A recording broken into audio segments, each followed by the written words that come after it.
Hey everyone, welcome back to the channel.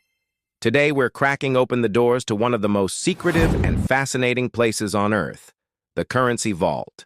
In this video, titled Inside the Currency Vault, Unveiling Modern Money Printing Processes, I'm taking you on an exclusive behind-the-scenes tour of how your everyday dollar bills or whatever currency you use are brought to life. We'll explore the high-tech wizardry, the unbreakable security measures, and the step-by-step magic that turns plain paper into legal tender. By the end, you'll never look at a banknote the same way again. Stick around for about 10 minutes, and if you're new here, hit that subscribe button and turn on notifications. We dive into all things finance, tech, and hidden worlds like this.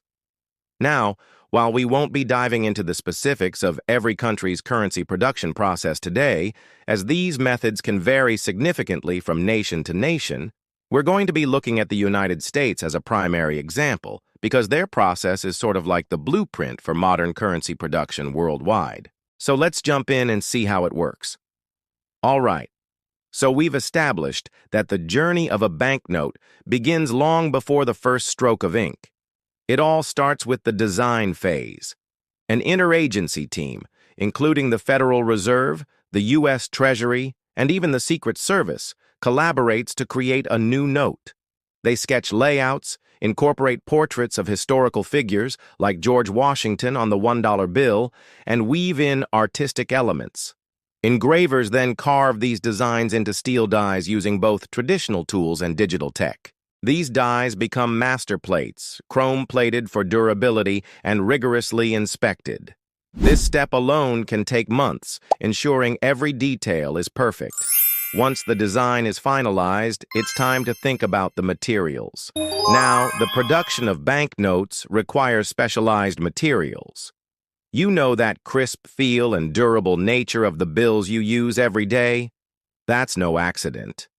Modern currency isn't printed on just any paper. The U.S. uses a blend of 75% cotton and 25% linen. Yep, actual cotton fibers mixed with linen threads, giving it that unique feel and extending its lifespan.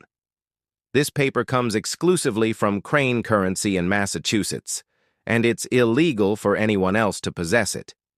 Additionally, tiny red and blue synthetic fibers are embedded randomly throughout the substrate. These fibers serve as an additional deterrent against counterfeiting.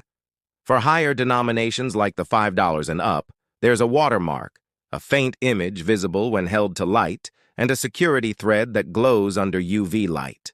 These features add an extra layer of authenticity. The inks used on banknotes are also a high-tech affair. The green ink for the back and black for the front, along with special color-shifting varieties that change hue when the bill is tilted, like the bell in the inkwell on the $100 bill. These inks undergo relentless testing for quality, ensuring they don't fade or smudge over years of handling. But now let's shift gears and talk about the actual printing process. It's not a single step, but a multi-layered ballet of machines. We'll cover the U.S. here as it's pretty much the blueprint for modern currency printing. Offset printing kicks things off for most denominations except the $1 and $2 bills. Massive 50-foot-long presses, each weighing over 70 tons, simultaneously print the front and back with the vibrant background colors and intricate patterns. These machines churn out 10,000 sheets per hour, each sheet holding 32 or 50 notes. Operators check every 500 sheets for perfect color alignment, or registration. This layer adds those subtle gradients and designs that make notes pop. The next step is intaglio printing, also known as plate printing. This is where the engraved plates we mentioned earlier come into play. The BEP uses two main intaglio presses, the older model APH presses for the $1 and $2 bills, and the newer M1 and M2 presses for denominations from $5 to $100. Here's how it works. Ink is slathered onto the plates, wiped clean from the flat surfaces, and left only in the recessed grooves.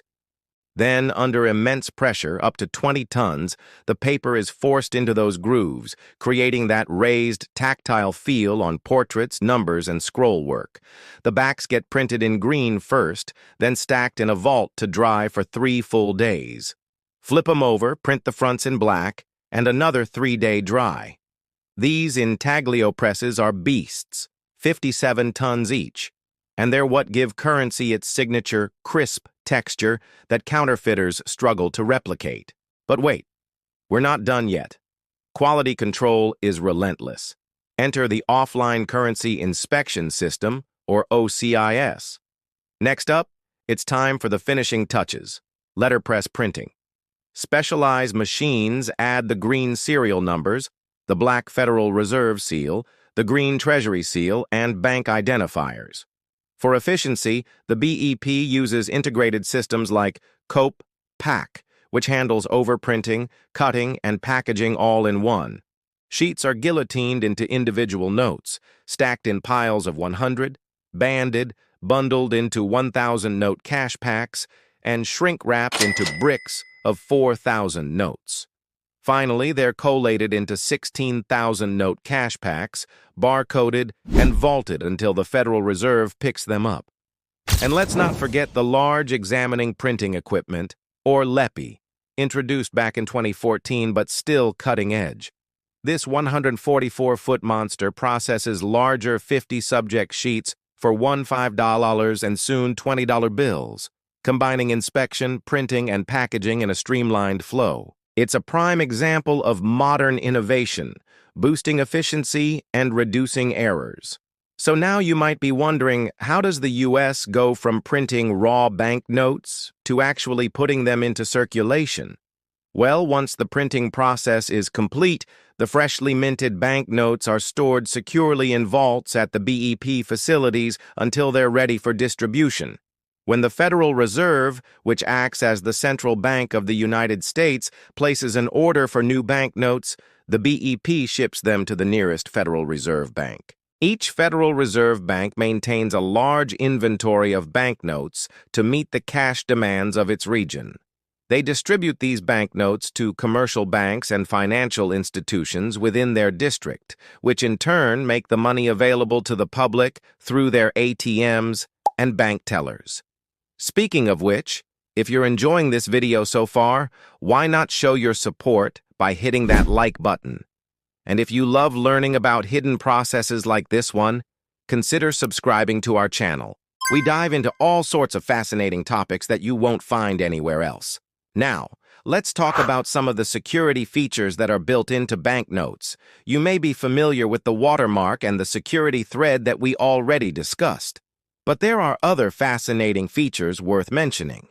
Micro-printing, which uses extremely small text that's razor-sharp under magnification but blurry if copied, is employed extensively. Color-shifting inks and metallic freedom icons that shift colors or reflect light in different ways, depending on the angle, are used on higher denomination bills. Even subtle tactile features are incorporated for the visually impaired. These features are not just aesthetic.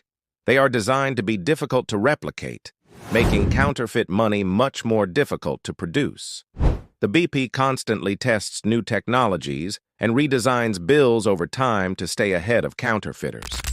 In the future of money printing, sustainability is a key focus. The BEP is incorporating more recycled materials into banknotes and using energy-efficient machines. Some countries have even adopted polymer notes, which are highly durable and last longer. Despite the rise of digital payments, cash remains the dominant form of money worldwide. So the processes of designing and printing banknotes remain crucial to our economies. It's a fascinating world of intricate details, high-tech security measures, and a constant battle to stay ahead of those trying to counterfeit our money. So there you have it. A peek into the not-so-secret world of money printing. Do you have a favorite part of the process? Maybe you were shocked by the intricate designs or impressed by the advanced security measures. Drop a comment below and let me know what fascinated you the most. And if you haven't already, hit that subscribe button. We've got a lot more videos coming your way that will blow your mind. Thanks for watching and stay curious.